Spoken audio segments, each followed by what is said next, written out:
Hey everybody, this is Kevin Brinkman, and you're listening to the Brinkman Report. I am very fortunate to have John Chang with me today. John is the National Director of Research and Advisory Services for Marcus Millichap. He leads a team of dedicated real estate research professionals who produce the firm's vast array of market research publications. Thanks for joining me today, John. I appreciate it. Kevin, it's a pleasure to be here. Thanks for having me in. Awesome. Well, I think today I'd like to talk specifically on multifamily and really the impact that interest rates and economic conditions has on the asset class. Maybe let's start with supply. With all the impacts we see in our portfolio, the amount of new supply is the one that's impacting this the most. We're needing to compete with new projects delivering and providing incentives and concessions and that kind of thing. So if this was a baseball game, what inning do you think we would be in when it relates to supply hitting the market? Well, it's hard to correlate this into a baseball game, but I'd say we're in the latter parts of the game, right? Yeah. So we peak in terms of total additions nationwide this year in 2024. And going forward into 2025, we're expecting a pretty significant reduction in the pace of construction, down maybe 20%.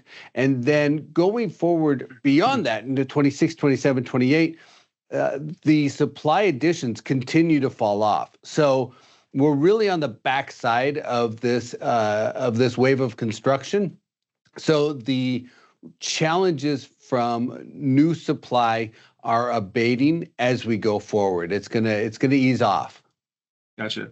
Is it fair to say that we really focus on the smaller kind of secondary, tertiary growing markets really through the West, and most of the submarkets we're in are kind of lower density, three-story stick-built construction the development cycle is a lot quicker in that compared to more like high density urban areas where you get mid-rise and towers that take 3-4 years to deliver. Is that a fair assumption that in these submarkets that have lower density, that maybe that a lot of the new deliveries could be done earlier, maybe in 25, and some of the higher density ones that take longer could be going all the way into 26? Well, what we've seen is the pace, the number of properties under construction today is starting to fall off, and the number of starts is dropping off even faster. So there are a lot of forces at work right now that are causing this, and a lot of the stuff that is being developed today, the things that are being delivered today were started, they had to go through the entitlement process and everything with the land, and then get the materials and everything out there and punch in the foundation. So it's a multi-year process from the very start where you're getting the piece of raw land and running it all the way through. And that pipeline is starting to get to the backside. Yeah. But it's going to slow down for a lot of reasons. First, there's that process that's in place, and that's we're on the backside of that. There's less land entitled and so on. But the cost of capital for the last couple of years has been elevated. Construction loans running north of 8%. It feels a little bit expensive for developers. It's hard to make those numbers work. But in addition, looking forward into 2025, there's a good chance that the cost of materials could continue to go up, and it could go up pretty aggressively.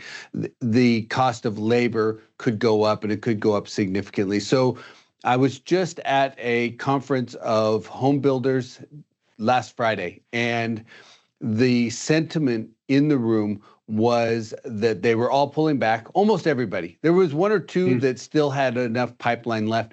Most of them were pulling back, and the consensus in the room was that the pipeline of construction was going to continue to shrink as we go forward. 25 less than 24, 26 will be less than 25. So, gotcha. So what does that mean for rent growth in the future then? So if we're have continued deliveries, maybe starting to get to the tail end next year, and then could you speak a little bit like what percent are starts down from like a normal year? And then what are your projections once you get into maybe 26, 27, 28? Kind of what kind of rent growth do you think that we're going to experience? So in terms of starts, so right now we're looking at 30 to 40,000 starts in a quarter is where we're at right now. Just to put that in perspective, in 2022, we were at about 150,000 starts per quarter. So it's down dramatically, 80% kind of numbers. And so the inventory under construction, is down probably 30%.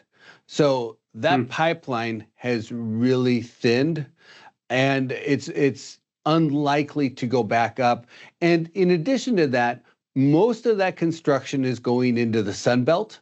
The vast majority is in Texas and Florida and Phoenix, Arizona, and markets like that, where there was aggressive job creation and aggressive population growth as migration moved south. That migration trend has flattened out. That really has finalized now. And so we're seeing actually some back migration going north again, but you're not seeing a wave of construction that is taking place, certainly not in the major metros. Now, when you get into a small city like a Spokane or even a Boise, one or two buildings, large properties that come in can really affect the local market on an entire metro basis. But nonetheless, the costs of developing are rising faster than the rents are rising, and the interest rates are staying relatively high. So getting these things to pencil is going to get harder, not easier. Gotcha. And I did listen to that video you put out with the 5 reasons why construction costs are going up. And I agree with all of them. And for us, we've been a developer for 20 years, and we've seen how difficult it is to decrease costs. And really, the momentum is every single line on a pro forma goes up over time. And I think the things that you mentioned are just going to reinforce that, like the retirement of the baby boomers, who are a big part of the labor force, falling number of young people going to the trades, immigration change potentially next year, financing costs, which you mentioned, material costs. And I think for the new administration, I guess we'll see, but it seems like tariffs could really impact material costs, and immigration reform could really impact what labor is going to be. So it seems like both of those could make construction costs really go up, right?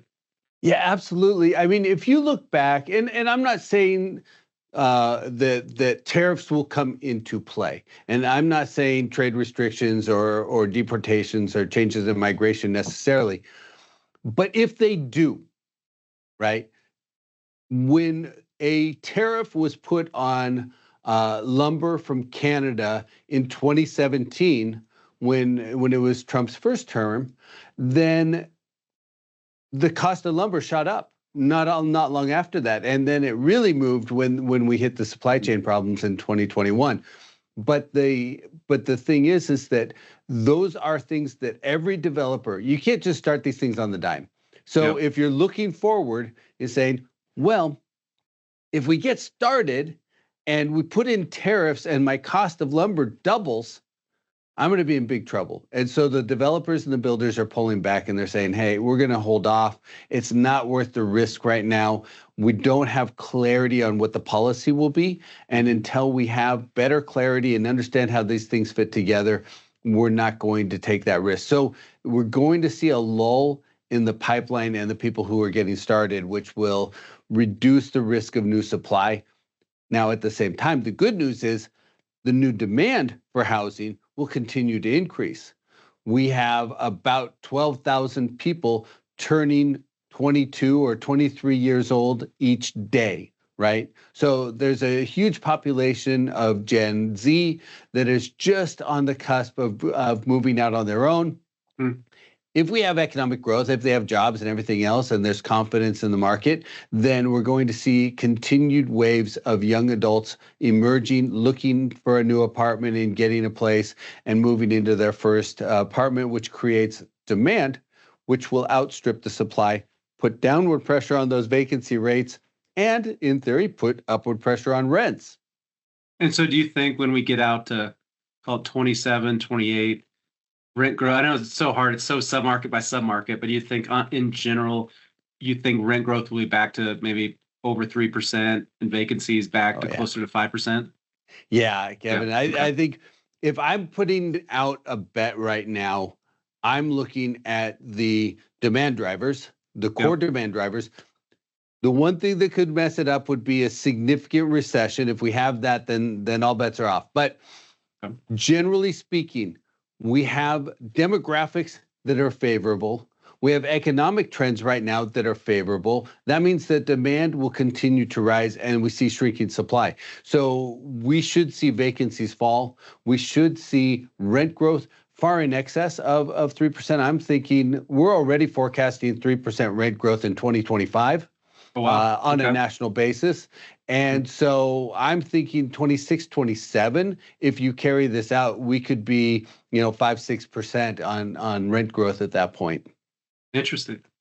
Um, so I'd be interested in hearing where you think we are in the cycle and to transaction volume. I know Marcus Millichap is a big player in the transaction and representing buyers and sellers.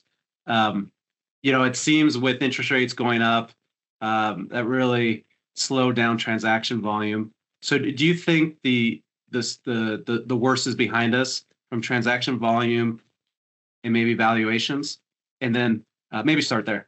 Yeah. So, first of all, a lot of the media talks about the change in transaction activity from 21 as a benchmark or 22, which were literally off the charts in terms of the transactions and the dollar volume. I don't use that as my basis. I use 2014 to 2019, what I call the normal years, and based on that, the number of transactions in 2024 are down about 24%, and the dollar volume is about 20% down. So it's down quite a bit, but it's not as severe as people talk about because they're the basis. You're not comparing to an astronomical peak year, which is what 21 and 22 were. So we're seeing slower activity. The constraint is there's a ton of capital. There's a lot of investors waiting and watching and thinking about getting, back in. We saw a little spurt of activity in August, September, October, where we saw the 10-year Treasury come down. It broke under 4%. We saw a lot of deals start to move forward. But after the election, we saw the interest rates going back up again, and a lot of those deals were kind of slowed down or put on hold. The consensus I'm hearing is that if the 10-year Treasury gets back down to 4%, a lot of those could start moving forward again. But I think that if an investor sits down and they look at it and they can get close to a break even between the yield, the cap rate relative to the cost of the debt capital, even being slightly negative leverage, as long as there's a story to tell for the property, a value creation opportunity, I think that it's worth going forward because the supply demand dynamics continue to strengthen over the next several years, and that property could do very well. Well, I've heard you say recently that it's a pretty unique situation we're in, where maybe real estate's at a 20% discount, and that's not usually the case. And then that's what we're talking to our investors about. It seems like a lot of institutional groups are still on the sidelines, waiting for an all clear, and we think there's an opportunity where there's less competition competing for deals with us right now, which is great. Have you got a sense when you think all that institutional capital is going to get off the sideline, and then basically all those buyers are back in competing again? Yeah, so I mean, we're in a very unique situation because we've seen cap rates trend upwards. We're up 100, 120, 130 basis points on the cap rates from where we were at the height of the market in, say, mid 2022 when prices peaked. And so that's rare to see those cap rates rise that much. I think the last time they did it was, 08, 09. And, that was a heck of a buying opportunity. the institutions were starting to come back in. I mean, we even saw a few of the big deals happening. Blackstone came in with some big money, KKR. We also saw Equity Residential do some big deals. And the momentum had shifted. But then after the election, when those treasury rates popped right there in November, late October, early November, we saw a pullback from a lot of the institutions. So they kind of went, oh, wait, we're going to wait for a minute. And so they tend to be overly cautious. Yeah. But they also tend to move as a herd. So that's why they can cause such a big swing in the market very quickly, is that they all start piling in and bidding against each other on deals and bidding against the private investors and the syndicators and the equity funds that were already out there. And that's when things start to get a little sticky. And we definitely saw that in 21 and 22 as investors were competing for deals. So right now, the institutions are hit pause again. When will they unpause? They can't wait too long. They have to deploy capital. Everything I'm seeing and hearing says they're going to have to get off the sidelines. They can't stay there very much longer. So it may be, somewhere in 2025, they're going to want policy clarity. So we know it's not going to be before January 20th. And then I have to assume it's going to take another 30 to 60 days after the inauguration before we start to really get a feel for how these pieces fit together. So that's the earliest it would be for the institutions. And they might push it back a little bit more beyond that, but they're probably going to start coming back in 2025 because they can't be idle. They were idle for a lot of 23 and 24 already. Gotcha. And then say they pile back in 25 or 26, what kind of cap rate compression do you think you'll see as a result of that? So if you're a seller right now, you're saying, do I sell now or do I wait for 12 months? I mean, what do you think will happen there?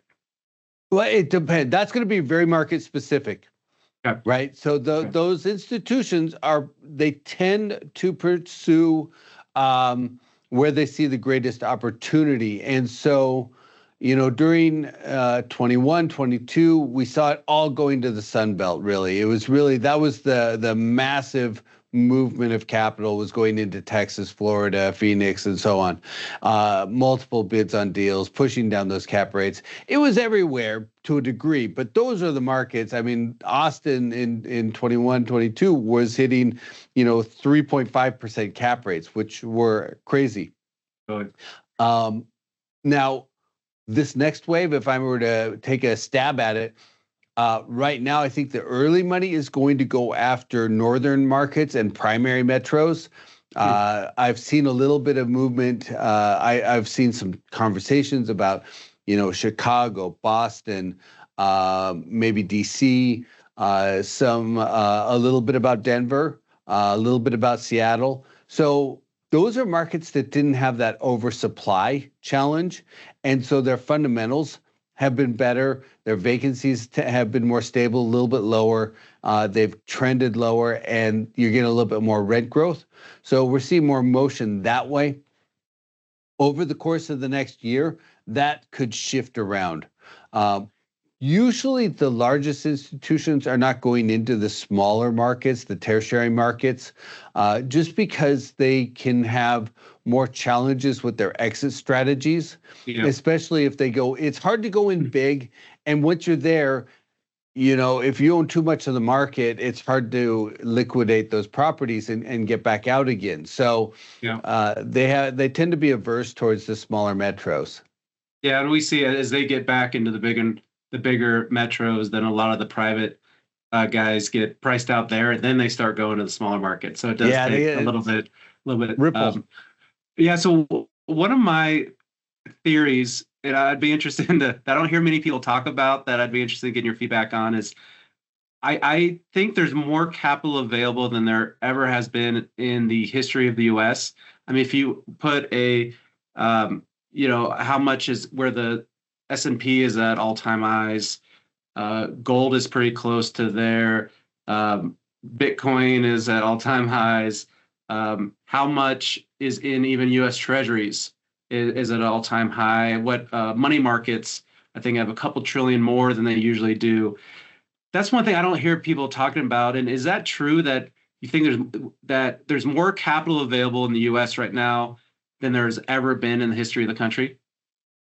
I think you can make that case. So if you look at the combination of savings and money market mutual funds, there is about $4.3 trillion more in those accounts today than there were in 2019 on an inflation adjusted basis, right? So there is a lot of money on the sidelines there. When you look at the actual allocated dry powder going into investment funds, that peaked at the beginning of this year and has come down a little bit. Again, you got equity residential, you got KKR, you got Blackstone all doing some deals, and so that some of that's been deployed. But there's still plenty of dry powder there. And I think that there's a lot of private investor capital that is, not visible through other channels, that is active or ready to activate. So I believe that there could be a real run on assets at some point. But the trigger for that will be policy clarity. And, as I said earlier, you don't know exactly when that's going to emerge. So I really look at the longer term, right?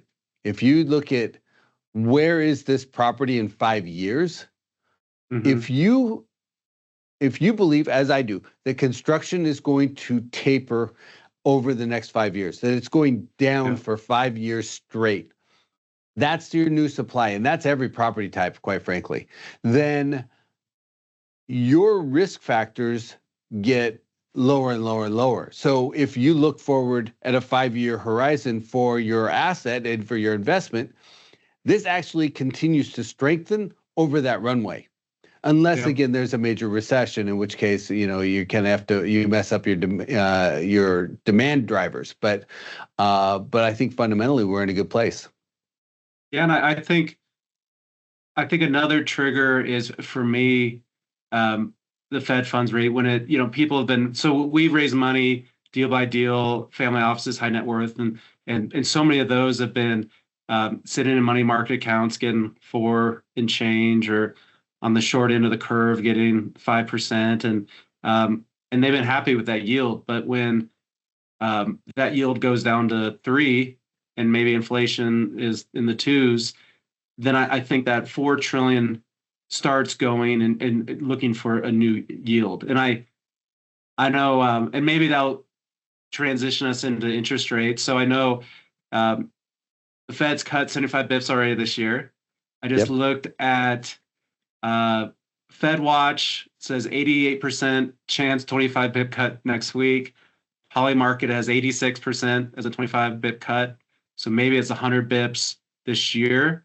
What's your forecast of what happens there in the next 12 months? I mean, where do you think the Fed fund rate goes? So it gets fuzzier and fuzzier the farther out you look. But,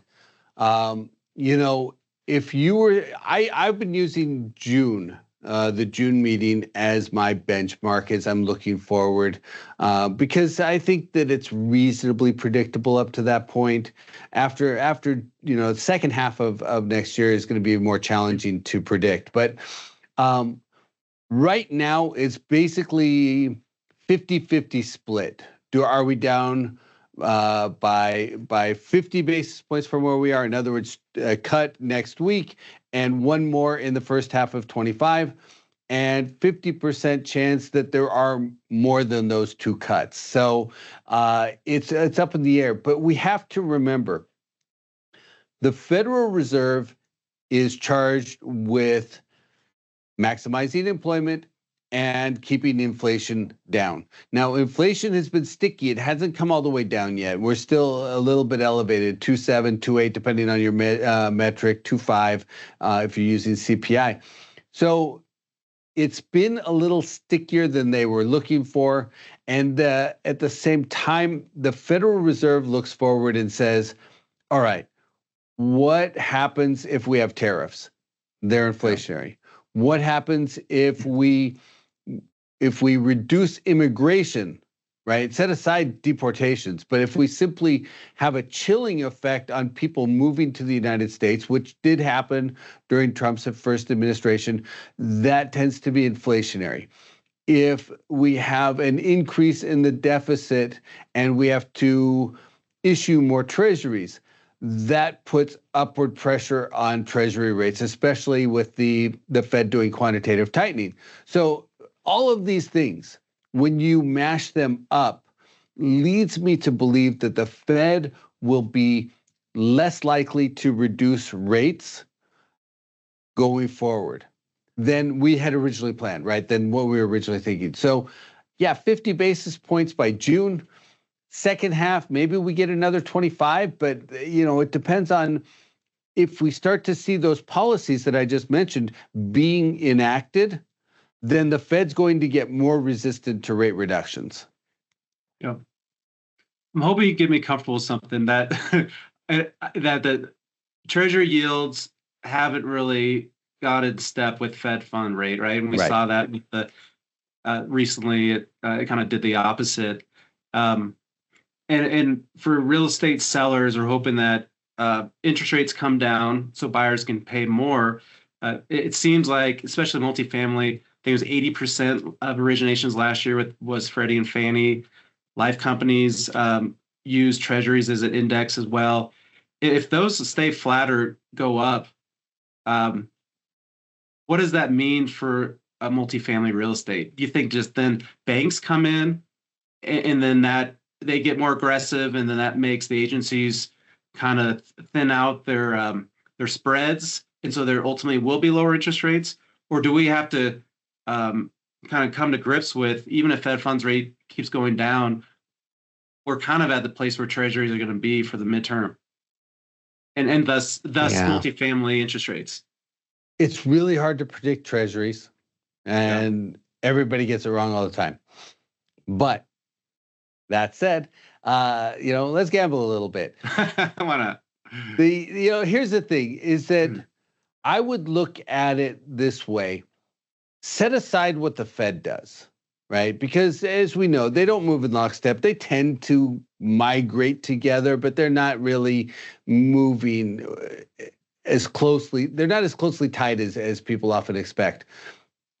What does affect the treasury rate is the mobility of capital between the stock market and the bond market. So when people think the stock market is going great, so for example, when they say, hey, we're going to have a new administration, they're going to be pro-business, we're going to have lower taxes, they could reduce corporate taxes from 20% to 15% or whatever it is, then money flows into the stock market and the bond rates tend to go higher, right? Because people are pulling money out of bonds, it's harder to sell them, they have to offer a higher interest rate, and the 10-year treasury tends to drift up.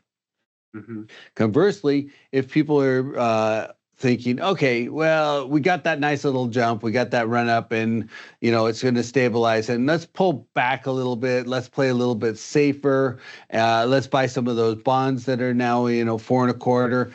And so if the flow of capital comes back out of the stock market and slows things down a little bit, those treasuries could get downward pressure. You also would see that if there is a major geopolitical event. You would also see that if for some reason people are starting to forecast a recession again. So those are things that could drive that capital, which is going to have more impact than the actual Federal Reserve right now, in my opinion. So if I think there's been 58 all-time highs on the S&P, I think, this year. And so if there is a pullback there and there's capital flow into treasuries, then there's higher demand, those go up and the yields go down. So that's right. If we do get a pullback in equities, then that would be a good time that we think we could fix some rate, maybe next year sometime. Yeah, honestly, I think we need to get comfortable with low fours.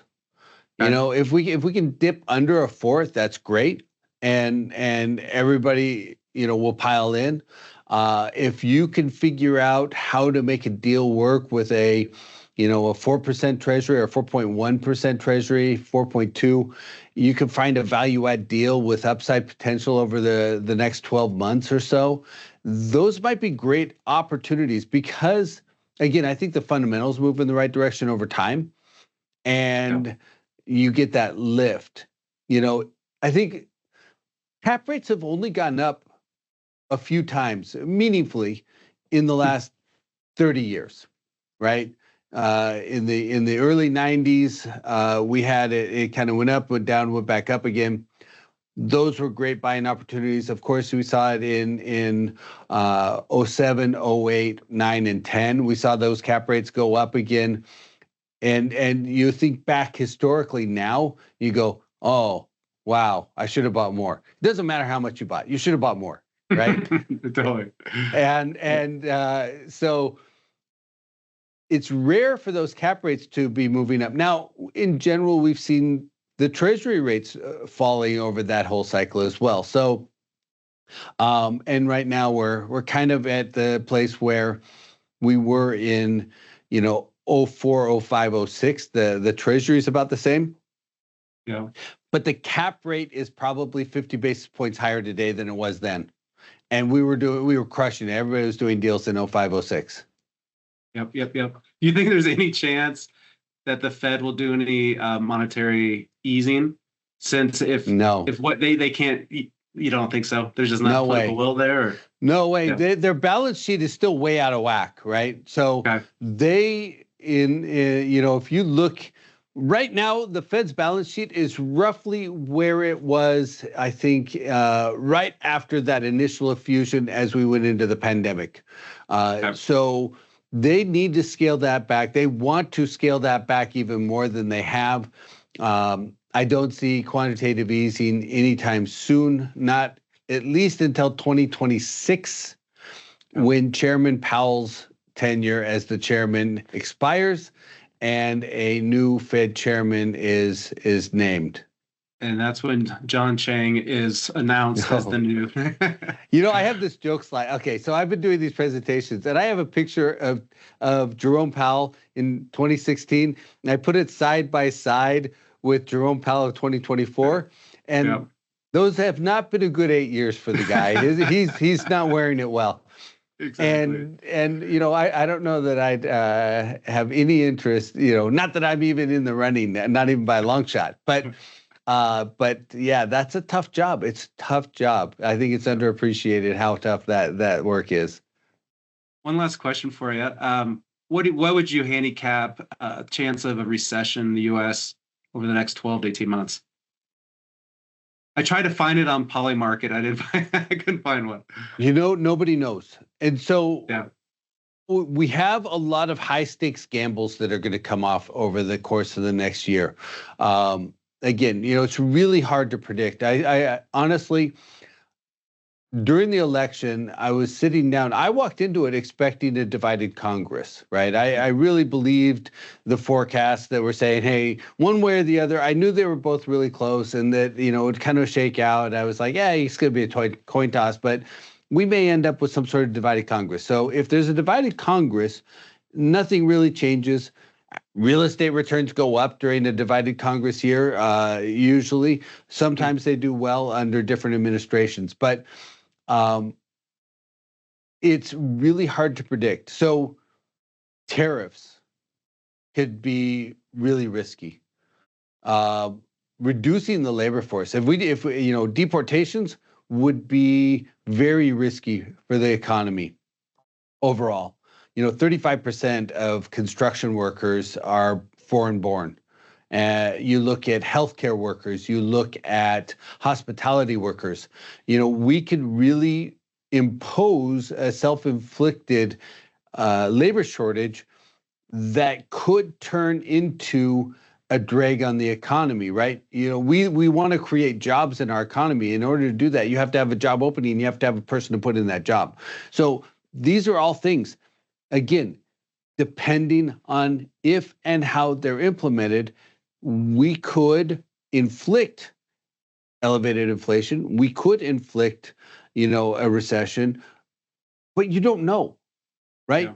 Yeah. There's a lot of conversation. I was in Dallas right after the election, and the conversations I had was, hey, these are negotiating tactics. Let's see how it plays out. I don't think it's going to be as severe as many believe. I was talking to some insiders in Washington, D.C. They were saying a similar thing. So if this is rhetoric, if this is a negotiating tactic and so on, and that we don't implement a lot of these things, that this is scare tactics, then, probability of a recession is pretty slim. The consumer is strong.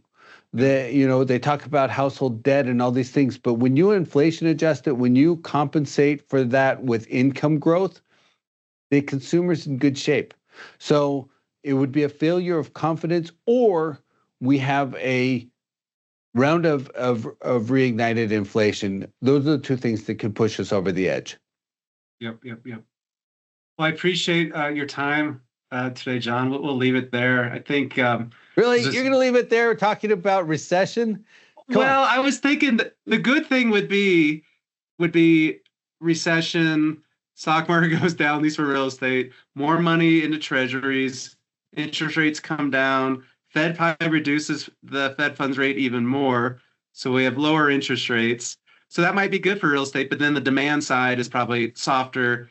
And then if you have this stagflation thing going on, if you have high inflation, that's just not good for real estate anyway. I mean, I'm always cheering for a little bit of a pullback in the stock market so yields come down. So here, let me give you this.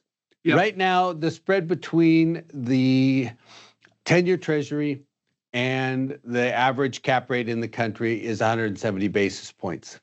Okay. In theory, the lenders are going to have about a 200-point spread. That's why we're 20, 30 basis points negative leverage right now. Arguably, that doesn't really matter.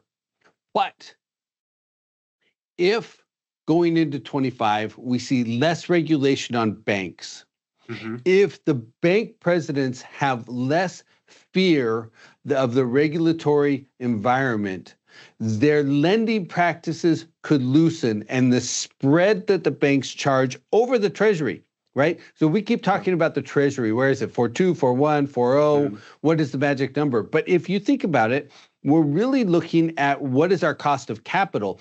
And if the banks reduce their spread over the Treasury by just 20 basis points, we're at that magic number.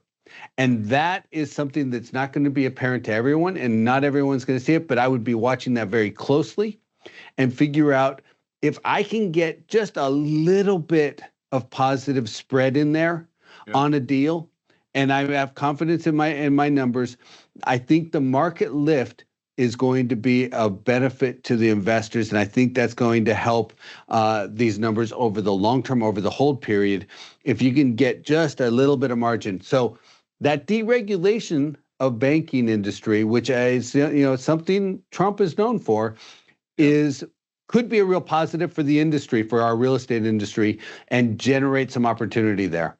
How skinny have spreads gotten in the past? I mean, if they're 200 bips, I mean, what's the potential of how much thinner they can get over time? In 2006, they got down to 120 basis points. Yeah. And in 2020, at the end of 21, end of 22, they were about down to 120, 130 basis points. So they have gotten that skinny, more skinny than they are by another 50 basis points or so. But that's when the underwriting is super aggressive, and the wise should be scared of the greedy, right? So in parting here, what do you see that makes you the most bullish about real estate moving forward? That you're like, sure, there's all these other things that could impact it, but this one large trend is going to trump everything else, and that's why you feel strong and bullish on real estate. like I said, it's rare for cap rates to go up. Yeah. Okay. And it looks like they're up, and I know that they're very close to tipping and going back down again. At least that was the feeling just a few months ago. If you look long term, if you look at beyond 1 year, we always get caught in that 1 year horizon. Oh, what's going to happen in 2025? But when you start asking yourself, where are we going to be in 2029? Then some things start to happen and it gets really interesting. And that's where the dynamics really come into play. And then if you have a good operator who really knows their business, then you have a winning hand that plays very well over the long term. And I look at the long term and where I see the market going. And right now, set aside office. I think industrial could be at some risk, but I like where multifamily is in 5 years. I'm telling you, home prices continue to rise. There is not enough housing in this country, and we're not going to be able to keep up. And as a result, the pressure being put on existing properties for multifamily is going to be substantial. People talk about affordability. Well, I mean, I don't want to be callous, but not everybody has to live in a Class A, and the people living in a Class B might have to move to a Class C. But there's always somebody waiting in line for that unit when you get into that kind of a market. Yep. And that's why we love multifamily. Everyone needs a bed to sleep in. There's always going to be that demand, and as long as we all just keep having babies and grow our population, right? Yep. Well, John, thank you for your time. We'll put your contact info in our show notes, so if anyone wants to reach out to you. And this has been incredibly insightful, and thanks for spending the time with me today. And then we will see everyone after the holidays. Everyone have a great holiday, and we'll see you in January. Thank you. Thank you.